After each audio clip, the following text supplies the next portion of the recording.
नहमदुहु व नुसल्ली अला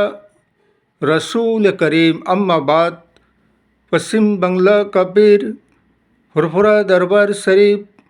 मुजद्दिदिया जवान पीर अबू बकर सिद्दीक रहमतुल्लाह अलैह का संगठन ऑल इंडिया मुजद्दिदिया मिशन सर्वधर्म सम्मेलन कमेटी के सदस्यों हैं हम मोहम्मद आसिफ। इसके अलावा सर्वभारतीय जातीय कांग्रेस नेशनल इंडिया गठबंधन पश्चिम बंगला राज्य कांग्रेस कमेटी के सदस्यों हैं हम हिंदू मुस्लिम सिख ईसाई जैन ख्रिस्टन आदिवासी दलित हम सब है भाई भाई। मजहब नहीं सिखाता आपस में बैर रखना। हिंद है हम, ये वतन है हमारा। इसीलिए तो कहते हैं कि पहले क्या था अब क्या हो गया और क्या से क्या बना दिया। ये देश और राष्ट्र और समाज के हाल परिस्थिति को मौजूदा शासक दल बीजेपी सरकार ने, इसलिए कि जब संविधान के पद पर बैठकर संविधान के शपथ लेकर संविधान का कसम खाकर और अगर वही शख्स संविधान का असम्मान और अपमान करने लग जाए और डॉक्टर बाबा साहेब भीमराव अम्बेडकर के नाम को आए दिन की तरह ये कहने लगे कि ये तो एक फैशन हो चुका है अम्बेडकर अम्बेडकर, जैसे कि अमित शाह साहेब पार्लियामेंट में कहते हैं संसद में, ऐसे संवैधानिक पद पर बैठकर ऐसे नेता मंत्रियों को बीजेपी का ऐसी बात करना शोभा नहीं देता है। इसलिए कि तुम्हारे जैसा तो नहीं है कि तुम आए दिन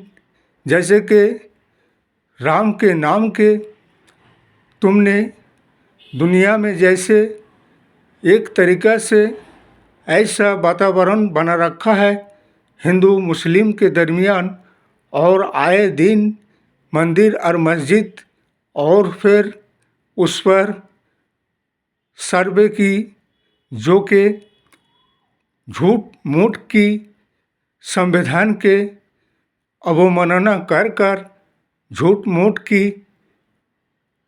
ऑर्डर पास करा के और देश में शांति श्रृंखला भंग करना और दोनों समुदाय के दरमियान एक दूरत्व पैदा करना, यही तो तुम लोगों ने सीखा है। इसलिए कि तुम लोगों ने सिर्फ संविधान की बात जबान से करते हो, लेकिन दिल में तुम्हारी वही बात है जो सावरकर के था, नाथूराम गोडसे के था, और अब भी तुम्हारे वही दिल में ख्याल है। अमित शाह साहेब और बीजेपी शासक दल और जितने भी इनके समर्थक शरीक है जैसे कि आरएसएस, इसीलिए जनगण को सोचने और समझने की ज़रूरत है कि ये लोकतंत्र का हत्याकारी सरकार, संविधान के दुश्मन, और फिर ऐसे लोगों को पार्लियामेंट में जब ऐसी बातें करते हैं तो उन्हें भारतवर्ष के 140 करोड़ लोगों से अमित शाह साहेब को माफ़ी मांगना चाहिए, वरना अपने पद से इस्तीफ़ा दे देना चाहिए। इसलिए कि तुम्हारे मुंह से ऐसे शोभा नहीं देता है जो फैशन हो चुका है, तो इसके मतलब तुम्हारे राम का नाम का भी एक फैशन हो चुका है। आए दिन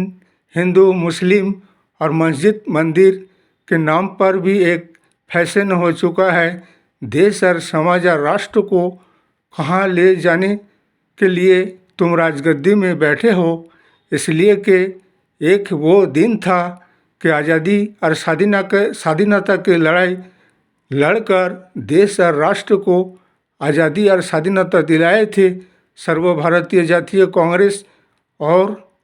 महात्मा गांधी जी, जवाहरलाल नेहरू, लाल बहादुर शास्त्री, नेताजी सुभाष चंद्र बोस और फिर सरदार वल्लभ भाई पटेल, मौलाना अबुल कलाम आज़ाद, तुम लोग तो उस समय में आज़ादी के आंदोलन के टाइम तुम्हारे सावरकर अंग्रेज़ों के गुलामी ताबेदारी कर रहे थे और फिर अंडमान के जेल में रहकर अंग्रेज़ों से माफ़ी मांग रहे थे और अंग्रेज़ों से अपना पेंशन लेकर अपना गुजारा चला रहे थे। तुमने तो हमेशा ही राष्ट्र से गद्दारी किया और फिर देश में अपना हक जताते हो कि आज़ादी के आंदोलन में तुम लोग ने हिस्सा नहीं लिया, लेकिन मुसलमानों ने अपना दिल और जान को कुर्बान कर दिए और फांसी के फंदे को चूम लिए, गले में डाल लिए और सावरकर अपने जान की भीख मांग रहे थे अंग्रेज़ों से। ये तो है तुम्हारे वीर और तुम फिर देश में और अपना अधिकार हक जमाने लगते हो, लेकिन जिन्होंने बलिदान और कुर्बानी दिया है उन्हीं के नाम को तुम बदनाम करने पर तुले हुए हो। इसीलिए सर्वभारतीय जातीय कांग्रेस नेशनल इंडिया को 140 करोड़ जनगण को चाहिए कि आने वाले समय में और ताकतवर मजबूत बनाइए और फिर राजगद्दी सत्ता उनके हाथ में दीजिए। इसलिए कि राष्ट्र और देश और संविधान को बचाना है और देश को विकास के राहों पर आगे बढ़ाकर लेकर चलना है। इस वीडियो को ज़्यादा से ज़्यादा लाइक दीजिएगा, शेयर कीजिएगा, सब्सक्राइब दीजिएगा। जय हिंद, जय भारत, मोहम्मद।